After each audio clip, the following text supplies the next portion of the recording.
Hey man, it's Chris with Texas Customs on eBay. Hey, appreciate you picking this B.A.T transport vehicle from me. There's a lot to cover on this little one right here.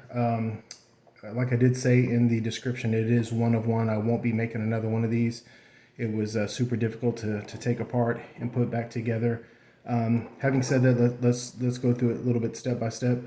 So this vehicle had a bunch of over exaggerated accessories with it because it's it was initially made for as a kid's toy. So I had to do a lot of covering up and improvising.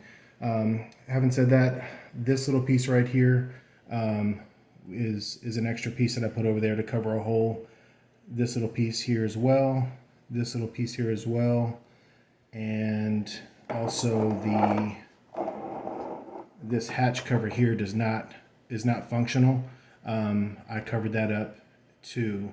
There is a little hole here that I left in case you wanted to put an antenna there, or a little gun, or just another little accessory just to make it look cool. I did leave that open.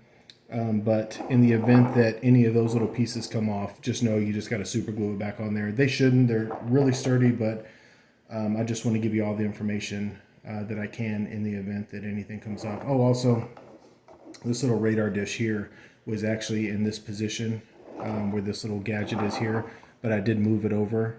It doesn't turn. The dish turns a little bit, but it doesn't. The whole thing doesn't turn 360. Just FYI on that.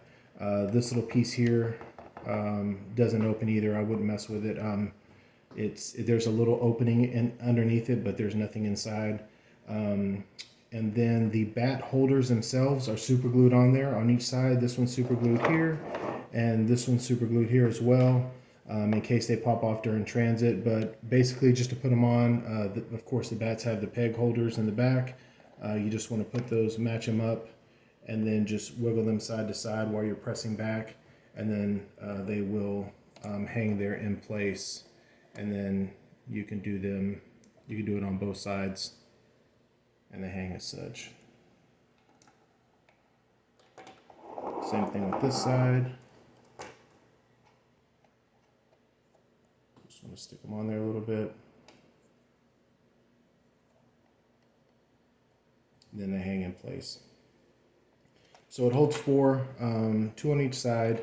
You do have your cannon on top that turns 360 degrees, moves up and down. It can be removed. You can take it on or take it off and put it back on if you want to. There are also windshields that I placed in here, custom windshields. The seats inside are a little bit small because of the figures that went in there were a little bit smaller. So as you see here, I had to position him a certain way just to get him to fit inside correctly. You can definitely fit a passenger in there. You're just going to have to manipulate his legs to fit in there to make it look realistic, but it's definitely possible to do. So when you get it, that way you know that what you're looking at when you're putting your figures in there. And then last but not least, this vehicle had some big bulky pieces of plastic on the bottom that I cut off, one here and one here. They almost stuck out pretty much flush with the wheels. I didn't want them on there because if you're taking this off road or taking pictures in the dirt or around rocks and stuff, it's gonna mess with the posability of the vehicle, and it's gonna kind of look weird. So I took those off. Again, man, appreciate you picking this up and being a loyal customer. Put some extra in the box for you, so make sure you look around for it when you unpack. And if you have any questions, reach out to me, man. Thanks again.